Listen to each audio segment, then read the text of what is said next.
Hello, party people of the world. How's it going? It's been a fit minute. DannyVNCR and Evan Halfman, aka Red Llama, here with the first cut. Today is March 17th. Happy St. Patty's Day to all who celebrate, and to those who don't, happy 17th, I guess. Today we're with a very interesting one. Very interesting genre, I guess. Kind of rambling. Evan, what is it? Dungeon Synth. Dungeon Synth. Yeah. So I'll say right off the bat, Dungeon Synth, not really my ish. Not a big fan of it. I mean, some of it is all right, but yeah, I'm probably going to be a little more along for the ride on this one, much like Evan was for R&B. But without further ado, Evan, why don't you tell us a little bit about Dungeon Synth? Dungeon Synth, okay.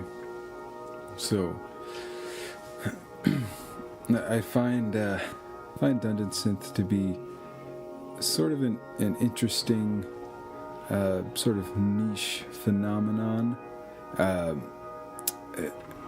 One thing that I found interesting, like that's sort of a very recent sort of discovery of mine, was that I'd been going for probably more than a year, maybe a couple of years, sort of listening to Dungeon Synth here and there, thinking that it was just this like very recent sort of just fast trend in some, just the underground black metal or drone or whatever kind of scene, just like on Bandcamp or whatever on the internet, kind of like what Vaporwave was in a way, or Vaporwave still is, I guess, in a way. But it's pretty interesting to discover that Dungeon Synth actually has quite an extensive heritage in and this is just me, just like really like maybe there might be some people out there listening to this like, wow, yeah,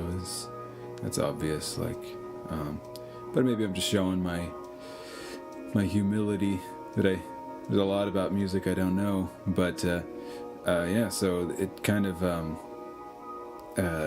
took off, and like, took off is the wrong word, never really took off, but it definitely had a market in like the late 80s, early 90s, was when bands, particular like European bands and like Scandinavian bands, like I think for instance like Burzum was a good example of a fellow who was doing black metal but was really interested in like fantasy lore and that kind of thing, and wanted to make an atmospheric sort of musical piece with like synthetic instruments. And so there are lots of old examples of this type of music that are out there, and I think that's interesting that that's older. It's certainly I doubt this video will get very many clicks because it's definitely a very obscure and divisive genre. We'll see. Some of our more obscure and divisive genres have actually had the most clicks, oddly. Yeah. I'll say my 2 cents on Dungeon Synth could be summarized. Watch out. The wire. Sorry, I set my beer down on a cable and it was not a good thing. My 2 cents on Dungeon Synth could be summarized by a quote that I made in episode 2, which I'll go ahead and play real quick. Here's my feelings on it. You ever been fingered at a medieval times? Well, imagine that, but in your headphones. Yeah. And yeah, that's kind of just how how I've viewed Dungeon Synth forever. But we'll see if that changes today. I didn't say anything. Just kidding. It was edited in. I'm joking. Goodness. You ruined the magic. Joking. But without further ado, Evan, let's say we go ahead and split right on into this log, huh? Yeah, maybe I'll give just a short not that anyone cares, but a little preface into the list. So I guess just to put this in a real quick nutshell. So I think Dungeon Synth, I guess, and at least it's very like superficial form, or its umbrella form, I guess. Generally, I see like two different paths. One is like the really like sort of like I don't want to say cheesy, but yeah, cheesy, like overproduced and like almost funny, like fake acoustic instruments and stuff like that. Mm-hmm. And then there's like the stuff that is more attached to like dark ambient and drone. So I think I've kind of put together 4 things here that I think 2 of which are more of the ambient stuff, and then 2 of which are a little bit more of the other stuff. And I think it's certainly not going to be like these things hit the nail right on the head. Sure. But I think they're just good, just nice examples, and they're pleasing to me. So yeah, there it is. So with that being said, one thing real quick before we jump in, as of the next episode, so episode 10, this is episode 9, I'm pretty sure. No, I'm sorry, this is episode 10. As of episode 11, the First Cut will have a new home on its own channel, The First Cut on YouTube. I'll be providing a link in the description of all, so you can go subscribe there as well. And we will not be uploading to the DannyVNCR page anymore. It'll be exclusively there. So if you want to keep up on everything that is The First Cut, you'll want to make sure to go to the new channel. Yes, and hopefully by the next episode we will have our own new backing theme song. So with that being said, let's get right on into this thing, shall we? Sure. All right. Okay. Thanks for bearing with us, people. So our first pick today, we are going to be starting with Moldy Pony. I'm gonna say Moldy Pony because it sounds better, and it's fun to say. This is their album, The Lord of Time, and their song Introduction in Time and Ages. As you can see, we got a nice little album art with Aldia, Scholar of the First Sin from Dark Souls 2. Evan, would you like to go ahead and get us started on Of course. One? Okay. Yes. So, Moldipone, yeah. So, however that's said. They're French. They're French. So, is everyone, or those who care enough to pay attention, know my sort of tactic for picking these, curating these lists. Tends to be like purely aesthetic based, like as in like album artwork and like general like formatting and sequencing of like songs and stuff like that, and just like sort of the way it looks first and all that. And so obviously, one thing that should be very known is that in this household, in the Natural Cut Casa, one thing that's very important is Dark Souls and sort of the Soul series in general. It's, yes, I endorse that statement as well.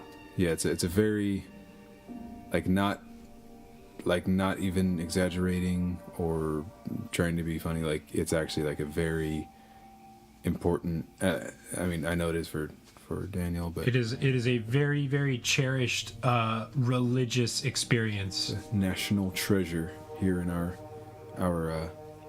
NCR household. So when I start piecing this list together, this is not one of the first ones I saw, but certainly when I saw this, I was like, okay, cool. We got Dark Souls 2 here on the front cover. It's very, very interesting.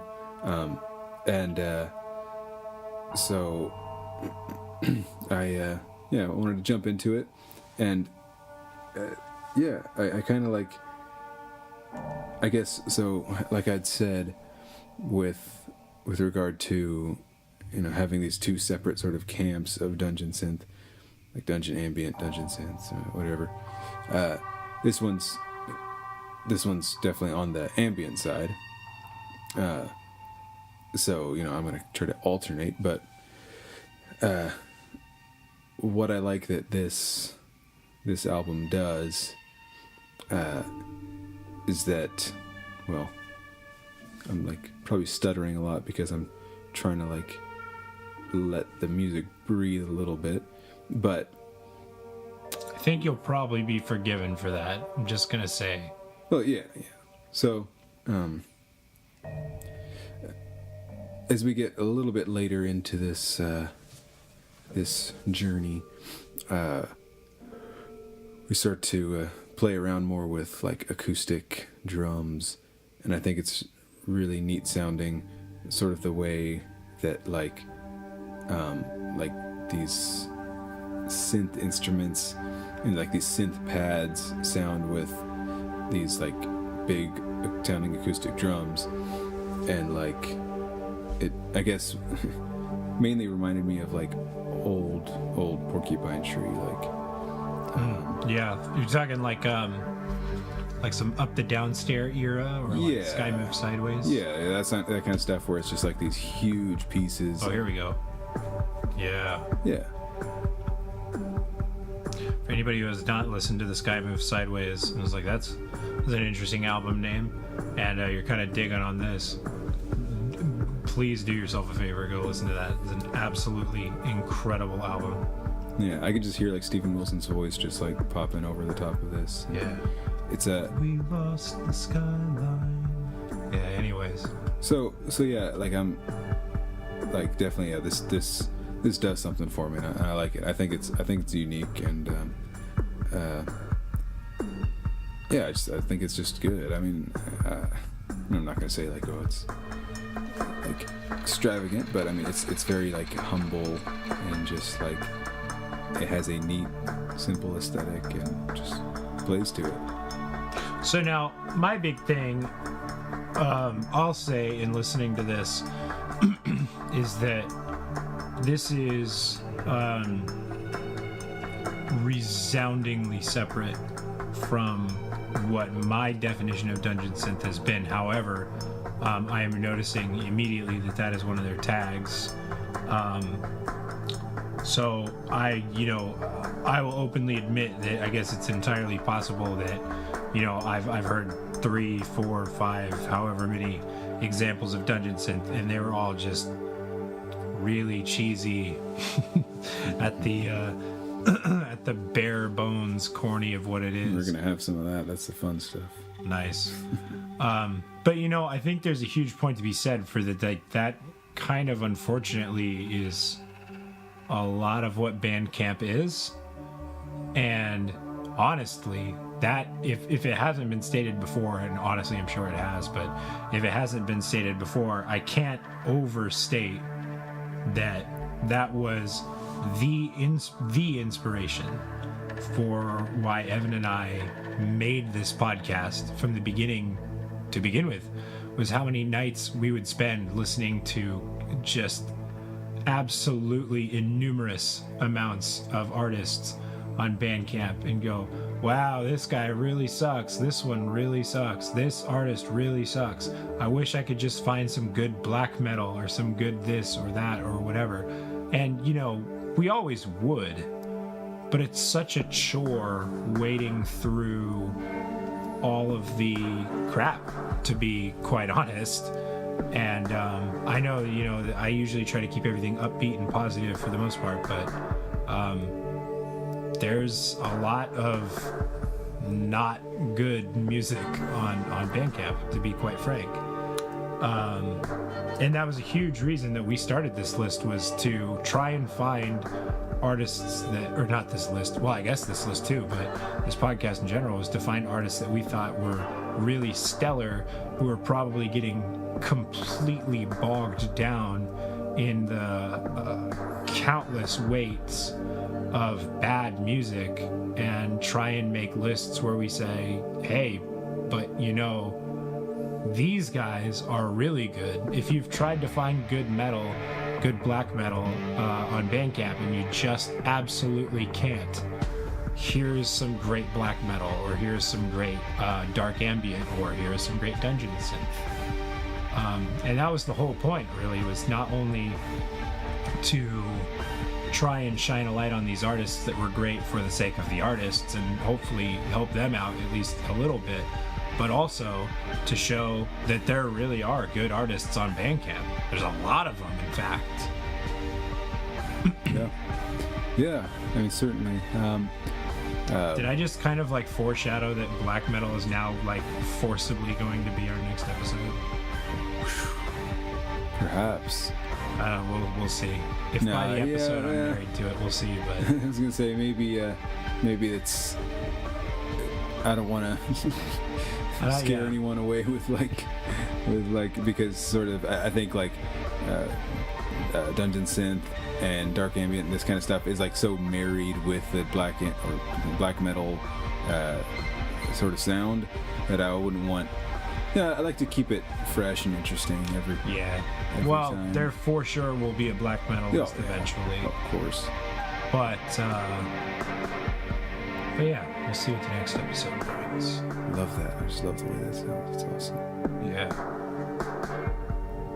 Indeed. In fact, it like listening through headphones now, like it sounds synthetic, but like it has like that huge like compressed like pop-in snare sound. Mm-hmm. I just love the way that sounds, like thick, just a thick, nice smack to it. Mm-hmm. With just these pads in the background, it's just so cool. It just like sounds like 90s, like just old, new prog or whatever you want to call it. And yeah, it's just cool. I like this. Mm-hmm. And so naturally, the song is coming to an end, so it'd be a good segue to the next artist. All right.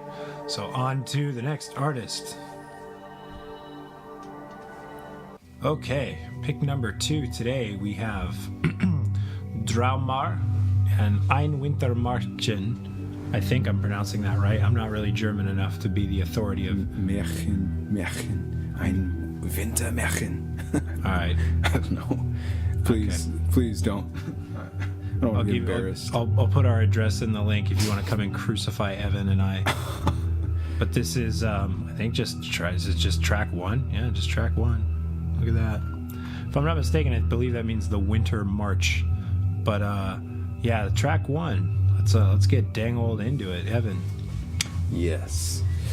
So I don't know if I have like a whole lot of like really interesting stuff to say on this. It was kind of like it was one of like the later picks, probably if not like the last pick. That's a big open. Again, I know I sound like a broken record, but yeah, the aesthetic thing, it just draws me in. I just love that kind of artwork with that sort of typeface and just black and white. It's just very beautiful. Reminds me of like some just old like black and white landscape photography, like Ansel Adams or something like that. And I just find it very beautiful.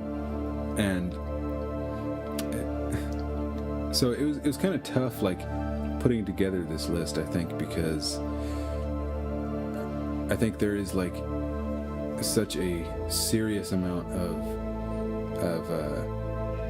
stuff under the Dungeon Synth tab that which the tab, you have to sort of dig for it, but the stuff that's under there that's like most of it is like more dark ambient than anything else. And so like when I saw like this album cover, I'm like, please be like more like,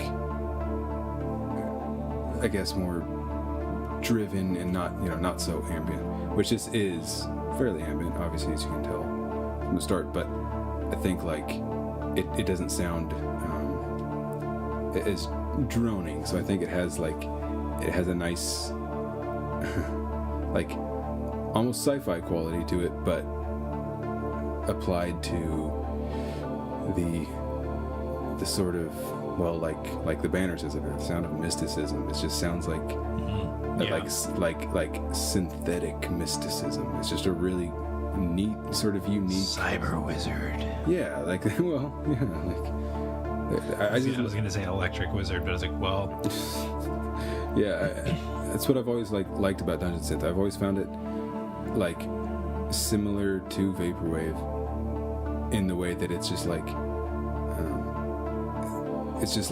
these weird meldings of disparate sort of genres and aesthetics that go together, that are just like, it's like, you know, the ice cream and pizza thing or whatever, you know. It's just like, sure, you wouldn't think it would work, but you know, here it is. And have you ever had ice cream and pizza? Back when I was an omnivore. Oh, fair enough. So I've never had that. I guess I could still technically do that, but it'd be like cashew ice cream and vegan pizza. Vegan pizza. I'm a vegan, by the way. Anyone who didn't know that. Yeah. Evan's a vegan, which means that he only eats bread. Yeah. Only gluten. That's right.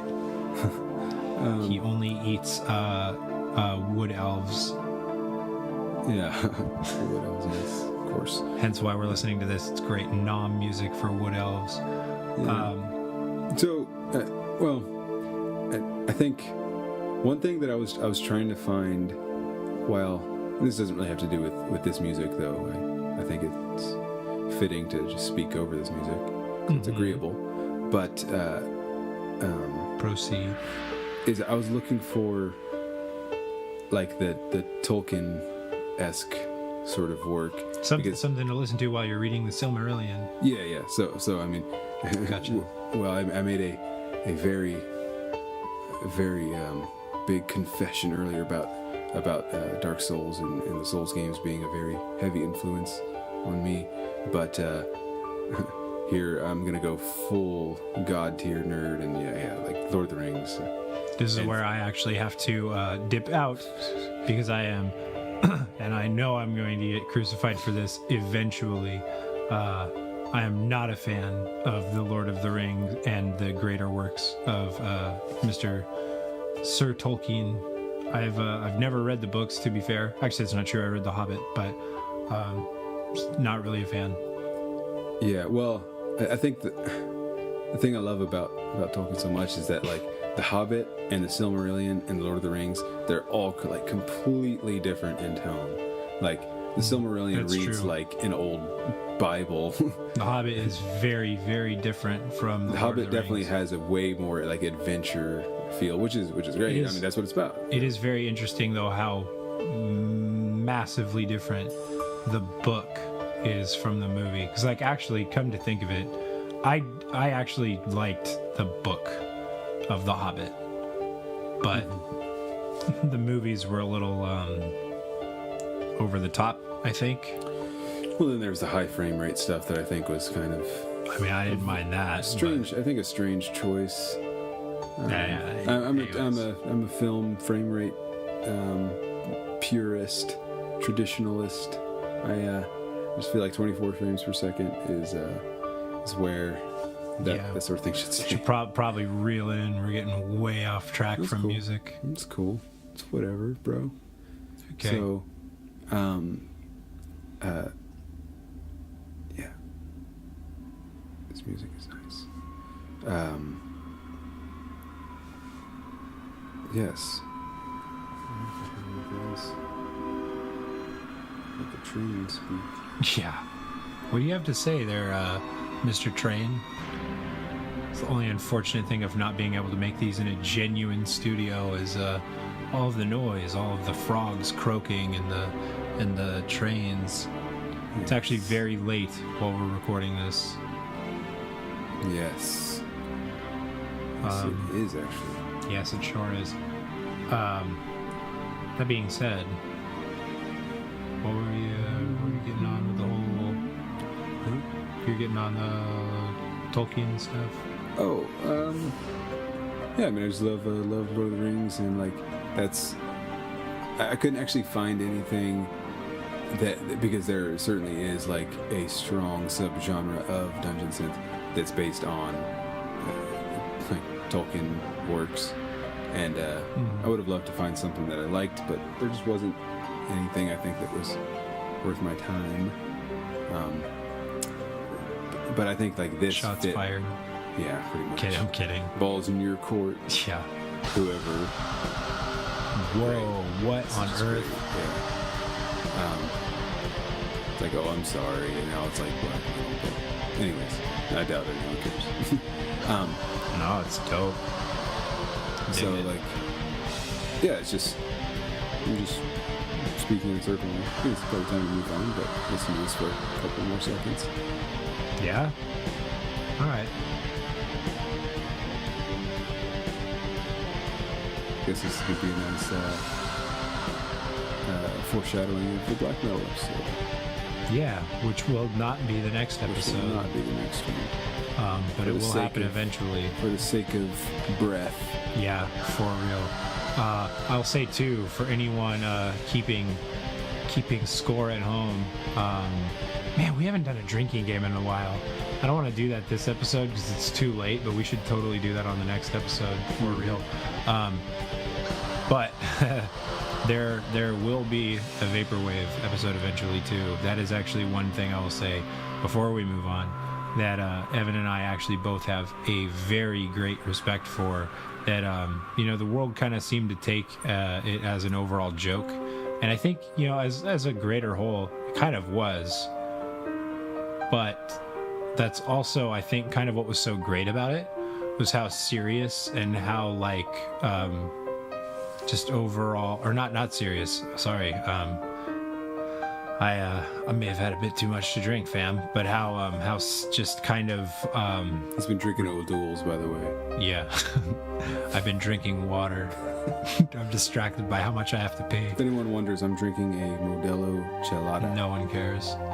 But Someone out there cares. Someone yeah, out there likes. someone's like, "What's the sound of that can?" I'm gonna bet Modelo. Oh, I was right. Modelo Especial. Yeah. Anyways, God damn you! I forgot what I was saying. Yeah. Oh yeah, Vaporwave. It's pretty cool. We'll do a list on it eventually. Yeah, that's right. Yeah, that's gonna be one of those ones that. Yeah. You'll know that one before it happens. I'll just say that. Very much like Dungeons and. Okay, so that being said, Evan, shall we move on? Let's move on. Let's do it. Okay, lovely people. For the third pick of the evening, we have "Consolidate" by Anthony Okay. Anthony Linnell. Hey, look, this one's available on cassette. Yep, never gonna live that one down. And this is let me start with the actual first song, "Royal Island." From Stockholm, Sweden, huh? All right. Okay. Anthony Linnell.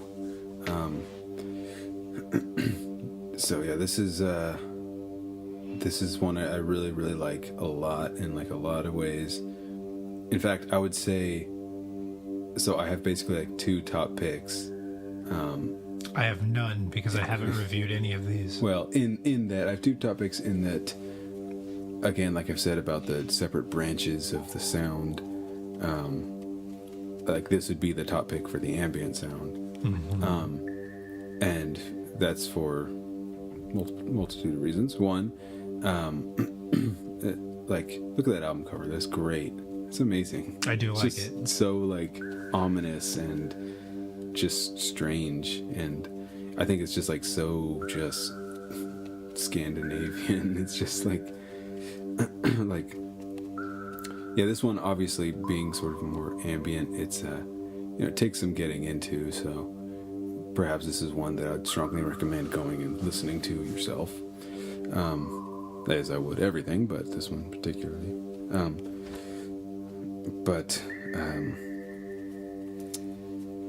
Yeah, those. If it weren't for a couple of things, this would be probably just like a drone work, which there's no problem with that. But I think there's some interesting sort of sound things going on with this piece that I think really lends to its sort of synthesis as a dungeon synth, dungeon ambient work. And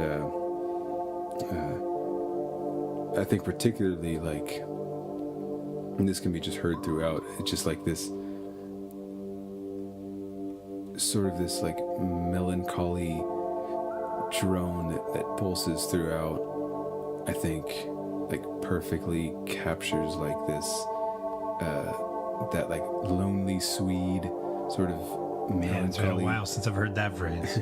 That like Scandinavian, like snowy, just bleak sound. And like, I think, I don't know why I haven't said that word this whole episode, but bleak like bleak is like, that when I'm listening to music ever of any kind, like bleak is what I want to hear. Like if Really? Like bleak is just like, I think bleak and bleakness is just a very important. What if you're listening to pop music? I hate bleak.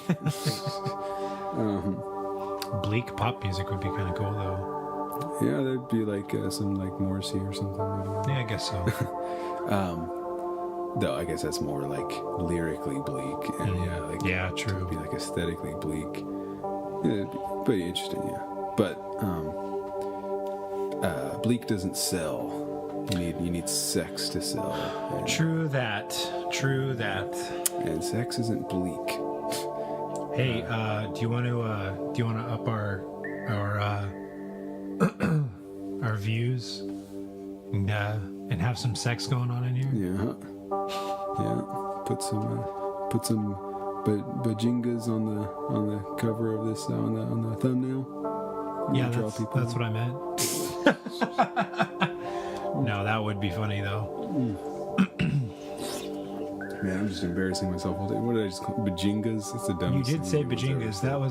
That was awful. I just don't want to call them just like boobs or tits. It makes me sound like a weird slob. Yeah, that's fair. You Breasts. could always just, I was going to say, whenever I don't want to sound like an asshole, I'll just say breasts. Boobs just sound so weird. Okay, we're getting way off topic now. Jesus. So, you touched on it for a second. I'm sorry for anyone who's like not into like. Just bear with us. You touched on it for a second. Mm-hmm. Could you use some more? But no. No, I was gonna say you touched on it for a second. The lonely Swede. I'm sure there's probably a resounding amount of people who have no fucking clue what you're talking about, and maybe even some who might hear that and think that that's some kind of like weird pejorative or something. Could you describe to the lovely people what the lonely Swede is and what it means to you? Well, the lonely Swede, I guess, when I think of like the sound, I think of so. I mean, this is obviously. I mean, this could be totally subjective to like anyone's interpretation, but the way I see it is like, so. Let me put it this way: Stephen Wilson and Mikhail Ockerfeldt from Opeth, they had this project they did with each other a few years back, maybe 5 years ago or something like that, where they're called Storm Corrosion. Storm Corrosion. And on this album, like they kind of got together because they wanted to capture this very specific sound of like to get technical about it, like heavy reverb, like sort of like rolled off like high EQ and like low EQ, and like have this like really rounded out like electric guitar sound, typically like electric guitar and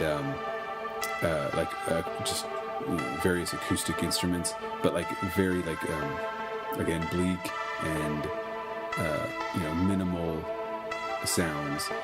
And like, yes. So anyone who's interested at all, like, please go listen to Storm Corrosion. Storm Corrosion is like like I think perfectly captures what I'm trying to like sloppily say here. They had a pretty big song that they made a cool music video to off that album called Drag Ropes. Very easy to find, very good song, gives you a good taste while not going balls deep into it. Yeah, do that. Drag Ropes on YouTube by Storm Corrosion. It's a good one. Yeah. So I think to capture that lonely Swede sound, if if you're listening, that was a term that they coined, wasn't it? Yeah. I think So to be fair, Mikhail Ackerfeld of Opeth is the Lonely Swede. He is Swedish. Yeah, he's Swedish. So I think to like, if you want to know if what you're listening to or what you're making captures that sound, close your eyes, and if you see yourself walking like huddled with like a thin jacket on through a very, very like snowy desert, like dusk, the sun's going down on a like a boreal snow valley, and you're walking through, and just you hear is the wind and the crunching of your footsteps. Like that's like the the sort of image that is supposed to be conjured in your mind. By a lonely Swede. Yeah. So I think that's sort of been an impressionable, I guess, sort of thing I've always looked up to in making my own music as well, if anyone's interested in. I'm sure we'll have more to say on that in the next couple of episodes as your album draws nearer to a finale. I got a record coming out, by the way. It sure does. Do you want to plug that now, or do you want to plug it when it's closer? Or do you want to just plug it forever? Well, I'll just plug it now and say it's maybe got another couple months of work. And then 7 months of PR. 7 months of PR.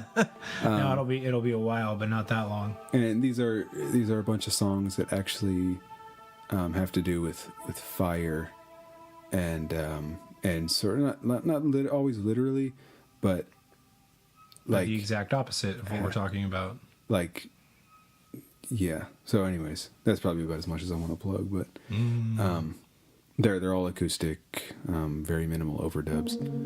Anyways, so back to this music. Yeah, this is just more on that to come. Very, very beautiful, very minimal, and very synthetic, which I like, because I know that anyone who listens to the Dark Ambient podcast will call me a hypocrite because I'm contradicting myself. Because, what did you say in that one? Because I said in that one that like, when I listen to Dark Ambient, I want to hear acoustic sounds and I don't like synthetic sounds. But I think it's a mood thing to me, actually. I've thought more. I've ruminated on this. Well, let's also say too, we've been doing this show for like, it's been almost a year, I think. And as you and I listen to music and discover more about music, our tastes and our opinions change. They mature. So it's, something you said on episode 2 of this podcast, while we're on episode, 10 now? That was a long time ago. And it's not to say that, you didn't say it and you didn't think that, but it's a long time ago. Mm-hmm. Your opinions changed. Mm-hmm. Yeah. My opinions have changed. I think one thing that happened with me specifically is I started actually playing around with like synthetic instruments with like a MIDI controller, and I don't know why I never kind of gave that the time of day, because I think there's a lot of really interesting possibilities, and I was always for a long time a snob about music having to be acoustic, or else it's just not as sincere as it could be. But I think just synth instruments it's just another world to explore. You've always been kind of a snob, to be fair. Oh yeah, hell yeah, I've been a snob for sure. Yeah. That wasn't even really a joke, as much as it was just a kind of mean-spirited thing to say that was kind of true. Mm-hmm. Mm-hmm. So maybe just play this out for a little bit here and then just move on to the next topic. Yeah. Oh man, we're gonna miss out on Baptism by Fire. That's a okay. Good one for sure.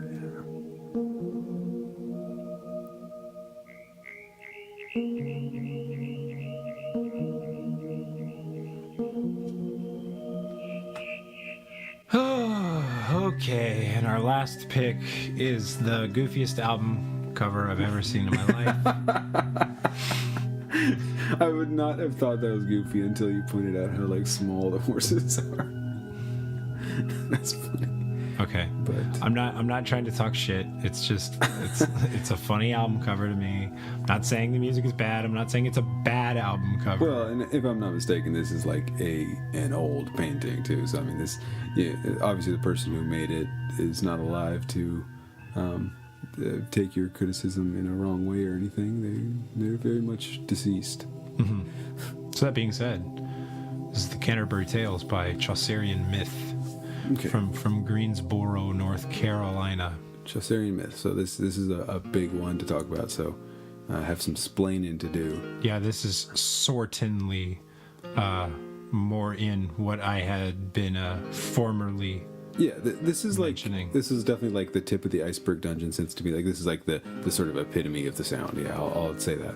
Sure. But this one, I'm doing an injustice by because I know part of the reason of doing these lists is to have the top pick be something that's maybe really I had to dig for. Chaucerian Myth is definitely one of the more popular, if not one of the most popular dungeon synth acts. So what you're saying is you're a fucking hack and no one should listen to you. But I couldn't resist because I love this so much. And I just love so much about it. For one, as I said, this is sort of the other side of the coin. This is this is where it's not so much the ambient drone stuff, which there is a lot of that. There is a lot of sort of groove building and stuff like that. But it's generally, the sound is more based around these I'll just straight up say just super cheesy, just synthesized, just what is there harps, sounds like an auto harp, and then just all these flutes and just woodwinds. Before we get too far down the path, can we make a point to say that cheesy and goofy are not necessarily negative terms? No, yeah, certainly. To me, no way. Ever since I got really into vaporwave, I realized that I love a cheesy aesthetic. I love how playful it can be and how much it can seem. Because I guess because come on, I would never have thought years ago that, because I've read the Canterbury Tales. I haven't really pored over it or studied it. I sure haven't. And I think it's an incredible work of literature, for sure. Absolutely. Even to this day, I think is very influential. Is there a relation to how every song is someone's tale? Yeah. That's what the book is, just made up of a bunch of different tales. So this is a 3.5 hour long record, which is a lot to sit through. What? I'll admit, I really haven't listened to it. I certainly wouldn't.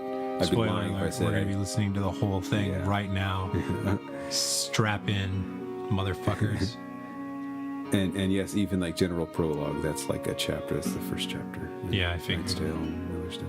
So, one just that choice. Tracks.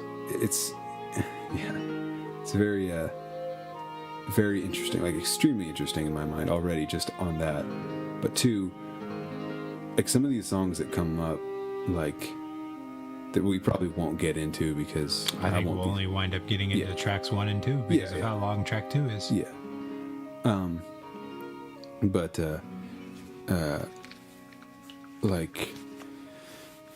there's just a lot of really interesting, very, very dense and very intricate work that's done here, and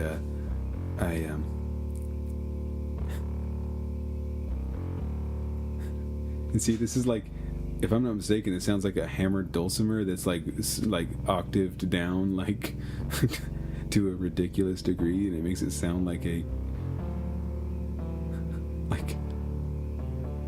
it's just so interesting. This is one of the only times I really wish I had an active face cam while doing these things.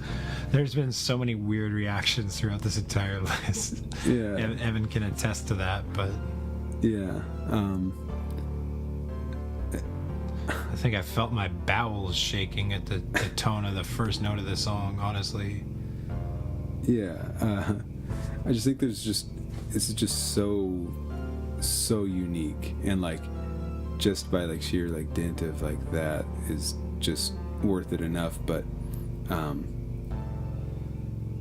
yeah, like this is just such like an interesting and like scholarly work, I think, because I mean obviously to like make a track based on every story from the actual work is, I mean that's dedication. This isn't some It like sure is that. put together on, you know, on your weekend off or something. This is like there was a lot of work put into this, and I'm just like really, really impressed by it, and I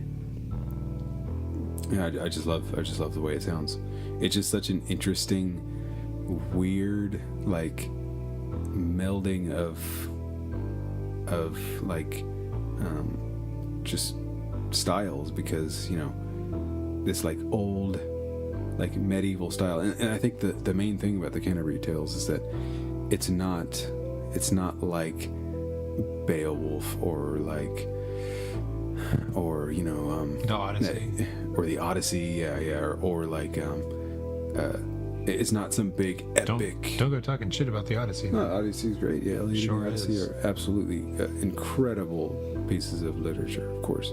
But like the thing that I think is so special with the Canterbury Tales is its sort of basis in sort of like mundanity and like sort of the everyday. And there is like an overarching story to the tales, but generally it's like a slice of life, kind of. That's like the feeling of it. It's a slice of just medieval life, and it's very interesting. So it's like American Beauty, but medieval life. Medieval, there you go. It actually literally follows the plot of American Beauty, actually. Oh, sweet. So you're saying the knight's Kevin neighbor Spacey gets comes shot in over, the head, yeah. he comes over and kisses him, Yeah. and he's like, "I'm sorry, I don't feel that way." Oh, spoiler alert! If you've never seen American Beauty, Well, Kevin Spacey's neighbor kisses him after hating his son for thinking that he was gay, yeah. which is dark. Yeah. That's an alright movie. You actually said the ending to that movie, though. At least I Yeah. didn't say that. Yeah, Thora Birch is in it. Well, good night, everybody. I'm kidding. Oh man. Yeah, like I don't really know what else to say. Just like I would say hats off to this work, but my hat is under my headphones, so I'd have to take the headphones off. Yeah, and then you couldn't listen to the music. So what would be the point of that? Yeah. So Think before you speak. yeah. I just think it's just nice to cap off a Dungeon Synth list with Chaucerian myth. It's just it just makes the most sense. Yeah. And like, please, anyone who's like never heard this or heard of this or think you might be interested but just don't know, like, please just listen to, like, you don't even like, don't feel the need to like just listen to this from start to finish. You'd be a madman to listen to this from start to finish. It's very, very long. Have you? No, I've definitely like plopped Fair in here and there, which I mean, the maker of these works, I would be glad for him to tell me if that's off base, if he prefers that the work be enjoyed from start to finish. But the way I see it, especially with something this long and dense, is that like generally anywhere you jump in, it's not gonna be a jarring experience. It's just gonna be so like, because right now it's like a little slower and a little more minimal, but it goes in a lot of different directions. So like, Yeah, I've heard some of this, I believe, and boy, it sure does, if memory serves. and for people who hate vocals, you're in luck, because it's like the rest of this Dungeon Synth stuff that, you know, no vocals. There's vocals on the first one. on you know, the one.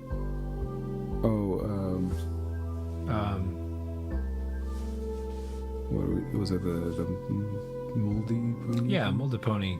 Yeah, there's like deep, growling black metal vocals. No, yeah. So. Or screamy, you know. Yeah. Like screamy peanut butter. So. Anyhow. Just Aaron Myth. Round of applause.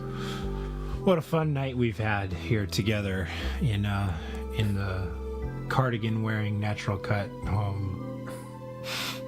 I don't think we own a cardigan between us. No. But boy, we've sure had fun. I've sure had fun. Evan, have you had fun? Sure. Nenny, have you had fun? He doesn't talk. Not anymore. Not since the incident. But boy, we've had fun. My views on Dungeon Synth have changed, if only slightly. I thought you were going to say, we sure have had fun. My views on Dungeon Synth have not changed. I was considering saying that as a joke. I mean, so... I don't feel like I need to make it my job to, like, convert anyone to being into Dungeon Synth. You'll either hate it or love it. I mean, it's just divisive. Let's just say it like this. Hopefully, after this list, like myself, you will have found a better platform for understanding Dungeon Synth than I had when I said, and quote, "It is like being fingered at a medieval times." Yeah, well, I think maybe as like a last thought of mine, I guess I could go out with just like, I think one thing I would recommend is jumping off of Bandcamp if you want to search some more, get into the more like the deeper Dungeon Synth stuff, like the older stuff. So go to YouTube and go to the channel Dungeon Synth Archives, and there you'll find like Jim Kirkwood and oh goodness, there's so much more old stuff on there that I think is like really intense and like is very interesting in its own way. And yeah, like, you know, if you want to do your homework. But yeah. Or don't. Do or don't. Doesn't really matter. But we hope you had a good time. I know I sure did. At least kind of. But I have beer to help thank for that. Get your foot out of my beer, you peasant. Oh man. I'm sure if I lived back in this time, yeah, I'd be a peasant for sure. Yeah, probably. Be a dirty, smelly peasant. Yeah, Chester. Jeez. Good night, I would have been a giant. Good night, everybody. I'd have been an ogre. Good night, everybody. If you've been drinking and... Well, I was about to say if you've been drinking and driving. If you've been drinking, don't drive. You know, stay at home and drink. Be depressed with that bottle of Chardonnay you're thinking about having to yourself. Actually, don't. But you know, so invite somebody over if you're depressed. For God's sake. But have a good night, and don't smoke meth. DannyVNCR and Red Llama. Later. Have a good night.